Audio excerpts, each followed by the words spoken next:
So I'm not a YouTuber. I don't usually do reviews at all. So, but this time around, I have decided to do one because I've ordered a new gadget in my never-ending pursuit to see if I can improve the equipment I use.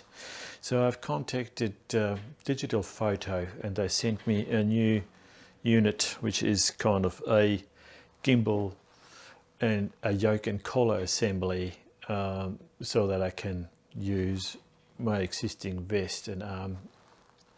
Digitalfoto has promised me if I put a little review on YouTube, they'll probably refund me 50% of the new collar and yoke system that I just bought from them, and that would come in very handy because shipping, etc., is quite weighty. You know, it costs a few dollars. And I wanted, obviously, a nice budget improvement to the system that I've been chasing. So I've been looking at Steadicams for a while and alternatives that will work with DSLRs ever since I was running around with the Ronin S, which I've sold a long time ago, but that was that gorgeous gimbal that actually had two mounting holes on the bottom of it, so you could actually put something half decent on it and make sure be quite happy that this would not necessarily break. We have not seen two holes on the bottom of anything since the SC, which I previously had and sold, and now the RS3 that I currently have also only has one tiny little mounting hole in the small thread form, which is a bit scary if you've got heavy payloads and something else on there. So previously I had another system by a different manufacturer, which was also like a dual arm gimbal stabilizer with a variable gimbal clamp from KMTV. You've seen these around. They have, the vest was really nice, but the arm was really short and didn't travel very well. And the top mount of the gimbal was fixed and locked, so this could never rotate.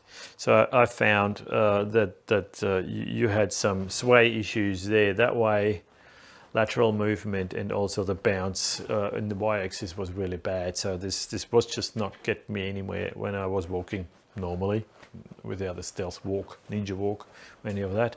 So that was not a good solution. So I thought there's got to be better things out there.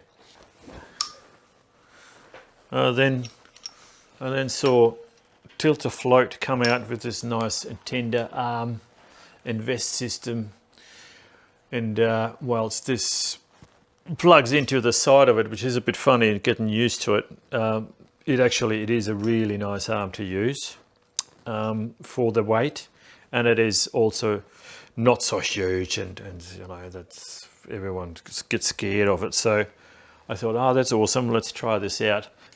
The Tilta vest is somewhat a little bit cumbersome. It looks like, you know, it looks like a massive suit.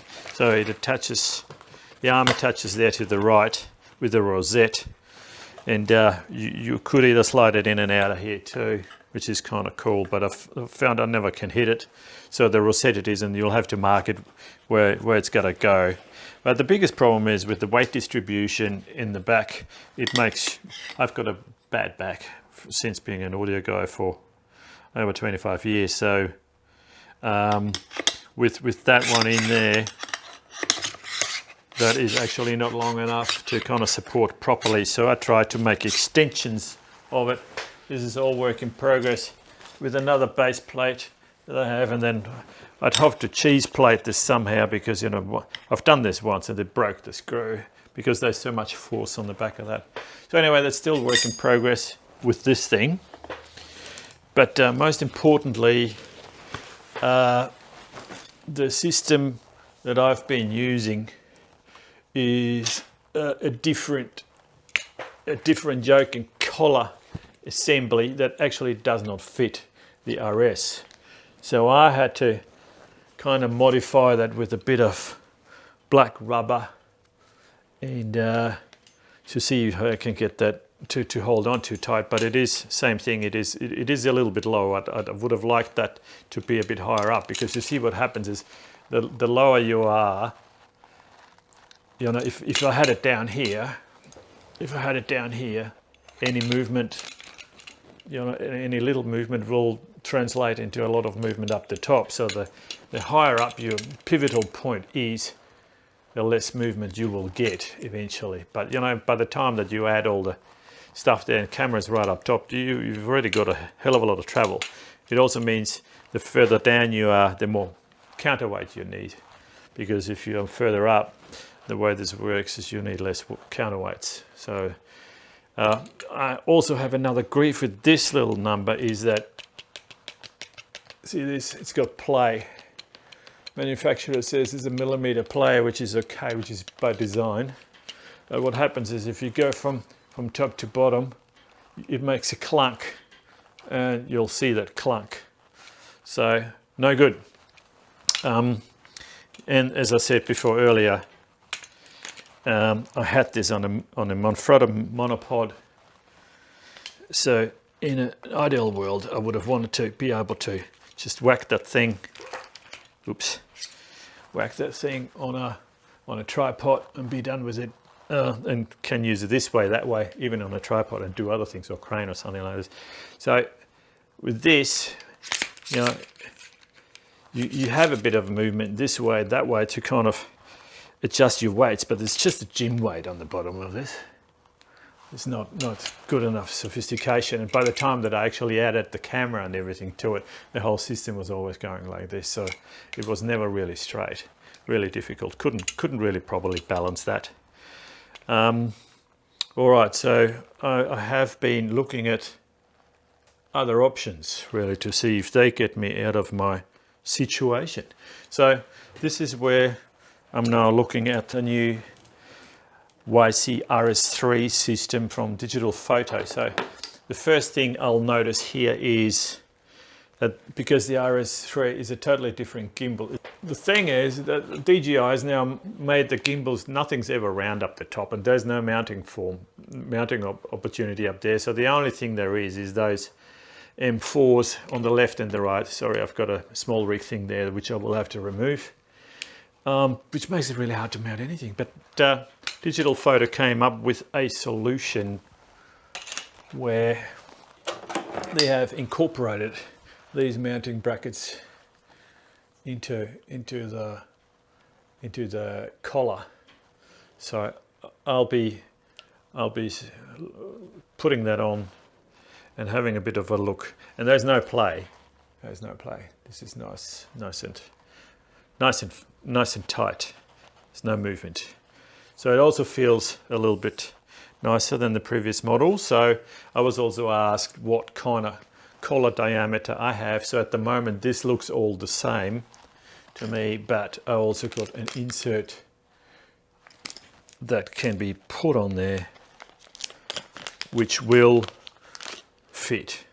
Yeah, so that just goes in there like that, and that's all there is to it. Perfect. That should fit my arm and vest system, so which is great.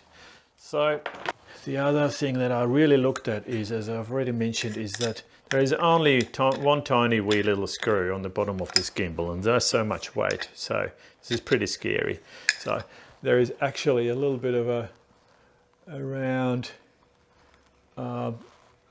support there, which makes me think maybe this can take a little bit of a load and a strain away from that one single screw. Let's hope this works, because you know there's still a fair bit of weight there. And last and not least, this can go up and down. You can adjust it backwards and forwards, and I'd say I'll try to see if I can actually have a stand on the bottom of that too, or maybe even the base plate.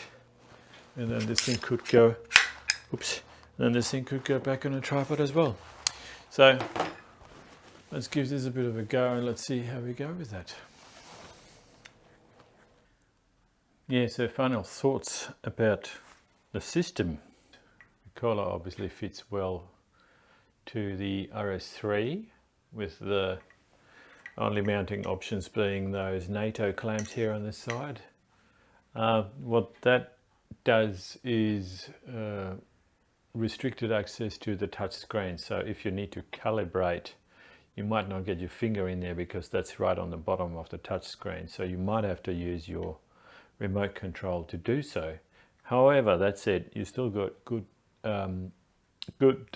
access to the joystick button, the M button and the record button, and also the power, so you can get to it and you can still switch the modes. All right, I think this is the compromise that you have to accept. You know, there is no other way, because the gimbal is built how the gimbal is built, so this is the best way forward. The mounting to the gimbal base, I would have loved that bit of rim to be just a tad higher, maybe just to give it a bit more rigidity and strength, because I'm always worried about this tiny little screw on the bottom of it to break or kill the gimbal base, but you know, yet to be seen. Now with the weight, everything's got these lovely little adjustable lever screws, which are fantastic. I love them, they're so good. I just wish they would have done the same thing with the weight screw here as well, because sometimes if you don't want to, you know, if you want to adjust it on the fly, sometimes you can't get it tight enough just with your fingers. And there is, you know, I'm only using the minimum amount of weights possible, but there is actually a bit of weight on it if you were to have heavier rigs. So you'd want to make sure this is nice and tight, otherwise it's going to go clunk on you at some stage. On the bottom, I'm not sure what happened there. It's either my original tripod legs for the thing, or it is the base that's got a funny screw. This feels like it's not quite the right thread, or something's gone a bit funky there. So there's a bit of distance in there, which you don't really like to see. But anyway, with that arrangement, you can actually put that thing on the ground, including the monitor, and it'll fold nicely down there, and you can stand on the table if you want to just get rid of it for the time being. Screws. So it's got these two screws attachments there. I don't know what you can get in there, because you know, I tried this little fella. I just couldn't, with everything mounted, I could not get anything in it, and then by the time that you probably manage to fit that somewhere, it'll just collide with it anyway. So I also tried with these small rig ones, which I have out of my sound bag to fit portable TRXs on cameras. So even so, that's the good. I can get that in there properly, because it's only got this small thorn. But by the time that I put that somewhere where it's helpful, same thing. I'm not too sure if I can actually use that. I'll give this another go. Maybe I can, but I'm not seeing the point of it just yet, really. Anyway, so the next thing was, there is only one attachment screw point there. This was all too close for the monitor. You know, you imagine that thing to be here like that, so you'll collide with the camera. So I've used this magic arm clamp, and that concoction for the monitor is much nicer, and it also allows me to quickly change it up or down, or move it elsewhere if I need a bit more room, or have it inverted.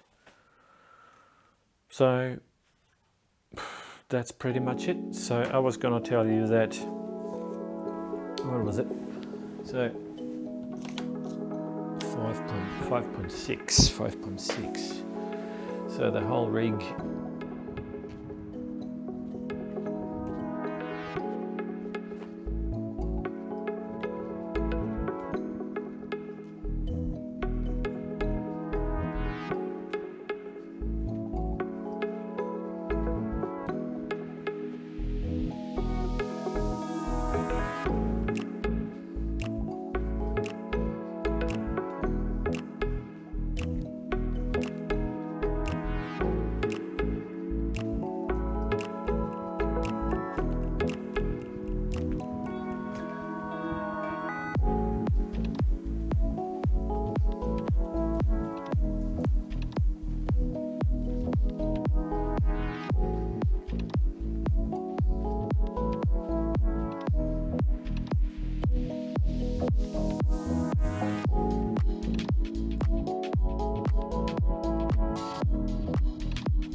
So this time around with Steady Shot Active.